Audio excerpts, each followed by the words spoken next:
काशी नगरीत धनंजय नावाचा एक विद्वान ब्राह्मण राहत होता. त्याच्या बायकोचं नाव होतं सुलक्षणा.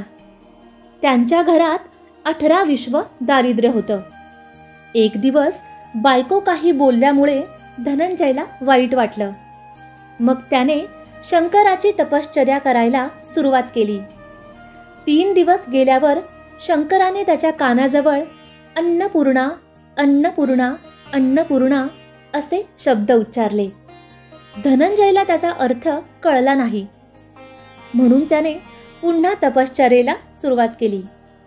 तेव्हा रात्री शंकरांनी त्याला दृष्टांत दिला आणि म्हणाले, मुला, तू पूर्व दिशेला जा, तुझे मनोरथ पूर्ण होतील. दुसऱ्या दिवशी धनंजय पूर्वेकडे निघाला. बरेच दिवस गेल्यावर एका पौर्णिमेच्या रात्री तो सरोवराजवळ पोहोचला. तिथे हजारो सुंदर अप्सरा व्रत करताना दिसल्या. त्याने त्यांना विचारलं, हे तुम्ही काय करता? अप्सरा म्हणाल्या, आम्ही अन्नपूर्णेचं व्रत करतोय. हे व्रत कोणीही करू शकतं. 21 दिवसांसाठी 21 गाठी असलेला दोरा घ्यावा. 21 दिवस शक्य नसल्यास 1 दिवस तरी उपास करावा. आणि हेही शक्य नसेल तर कहाणी ऐकून प्रसाद भक्षण करावा. उपास करून कहाणी ऐकायला कोणी नसेल तर पिंपळाचं पान समोर ठेवून दिवा ठेवावा आणि शंकर पार्वतीला साक्षी ठेवून कहाणी ऐकल्याशिवाय अन्न घेऊ नये. चुकीने अन्न ग्रहण झाल्यास फिरून दुसऱ्या दिवशी उपास करावा. व्रताच्या दिवशी रागावू नये, खोटं बोलू नये. हे व्रत केल्याने आंधळ्याला दृष्टी येते, निर्धनाला पैसा मिळतो, पुत्र नसलेल्यांना पुत्र लाभ होतो. जो कोणी मूर्ख असेल त्याला विद्या प्राप्त होते आणि जो कोणी इच्छा धरून हे व्रत करील त्याची ती इच्छा पूर्ण होते. ब्राह्मण म्हणाला, बाई, मला खायला अन्न नाही, घालायला वस्त्र नाही, विद्येचं नाव नाही. मी एक गरीब दुःखी ब्राह्मण आहे. आपण मला व्रताचं सूत द्याल का? अप्सरा म्हणाल्या, नक्कीच देऊ, पण तू त्याचा अपमान करता कामा नये. हे घे ते पवित्र सूत.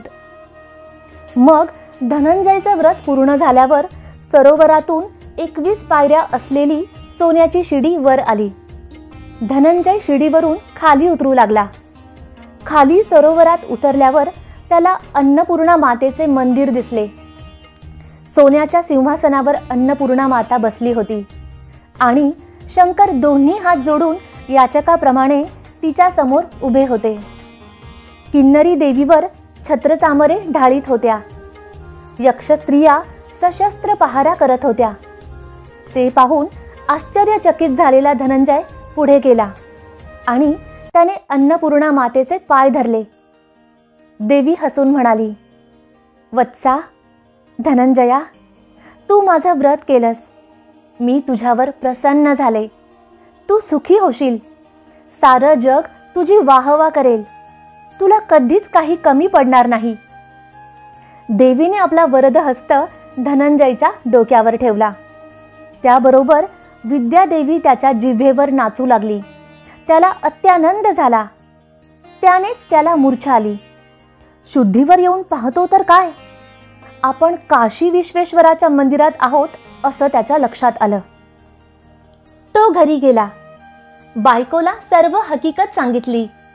मातेच्या आशीर्वादाने भरभरून संपत्ती येऊ लागली. दुःख दारिद्र्य दूर झालं. त्याचा मान सन्मान वाढला. त्याचे नातेवाईक त्याला मान देऊ लागले. पुढे बायकोला मूल होत नाही म्हणून त्याने दुसरं लग्न केलं आणि वेगळं घर बांधून राहू लागला. एके दिवशी सुलक्षणा आपल्या नवऱ्याला म्हणाली, महाराज, आपल्याशी माझं एकच मागणं आहे. आपल्याला हे वैभव आणि सुख मिळालंय ते अन्नपूर्णेच्या प्रसादाने मिळालंय, तरी आपण तिचं व्रत सोडू नये. तिचं बोलणं ऐकून तो तिच्याबरोबर व्रत करण्यास बसला. दुसरीला त्यातलं काहीच माहीत नव्हतं. ती आपल्या नवऱ्याची वाट पाहत बसली. 1 दिवस झाला, 2 झाले, असे 18 दिवस झाले तरी धनंजय परतला नाही. शेवटी तिला समजलं की आपला नवरा आपल्या सवतीकडे 18 दिवसांपासून राहतोय. तिच्या अंगाचा तीळपापड झाला. ती रागाने लाल होऊन धनंजयकडे गेली आणि त्याला घरी घेऊन आली. व्रताचे अजून 3 दिवस शिल्लक होते. घरी आल्यावर धनंजय झोपी गेला. बायकोला त्याच्या हातातला दोरा दिसला. तिने तो तोडला आणि चुलीत जाळून टाकला. अन्नपूर्णा माता कोपली. त्यामुळे धनंजयचे घर सर्व सामानासहित जळून भस्म झाले. सुलक्षणा समजली की हा देवीचा कोप झालाय. तिने धनंजयला घरी बोलावलं. सवत मात्र आपल्या माहेरी निघून गेली. सुलक्षणेच्या सांगण्यावरून धनंजय परत त्या सरोवरासाठी गेला. त्याने पुन्हा व्रत केलं. पहिल्याप्रमाणे शिडी वर आली आणि तो देवीच्या मंदिरात गेला. त्याला परत आलेलं पाहून देवीचे नोकर त्याला मारायला धावले. त्यावर देवी म्हणाली, थांबा, त्याला मारू नका. तो ब्राह्मण आहे, तो अवध्य आहे, त्याने माझं व्रत केलंय. नंतर देवी त्याच्याकडे पाहत म्हणाली, मला सर्व काही समजलंय. जा, ही माझी सोन्याची मूर्ती घे. दररोज हिची पूजा कर. तू फिरून सुखी होशील. तुला माझा आशीर्वाद घे. तुझी प्रथम पत्नी सुलक्षणा हिने माझी मनोभावे सेवा केलीये, व्रत केलंय.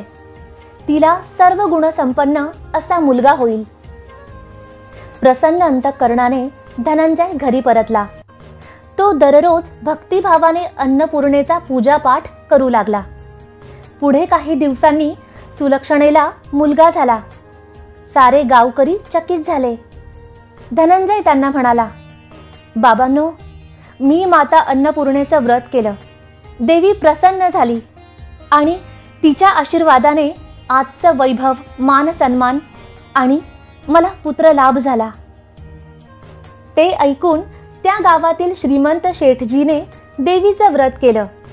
त्यालाही मुलगा झाला. त्याने अन्नपूर्णा मातेचं मंदिर बांधलं. मोठ्या समारंभात त्याने मंदिरात देवीची स्थापना केली. धनंजयलाच तिथे पुजारी म्हणून नेमलं. आता धनंजय बायको मुलांसह तिथे राहू लागला. त्याला खूप धनसंपत्ती मिळू लागली. इकडे दुसऱ्या बायकोच्या माहेरी दरोडा पडला. सर्व घरदार चोरांनी लुटून नेलं. तिला पोटासाठी दारोदार भीक मागावी लागत होती. सुलक्षणेच्या कानावर ही गोष्ट आली. तिने तिला घरी आणलं.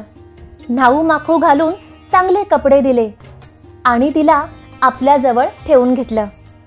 मातेच्या कृपाप्रसादाने ते सर्व सुखी झाले. तसंच सुख आपणा सर्वांना देवीच्या कृपाप्रसादाने मिळो.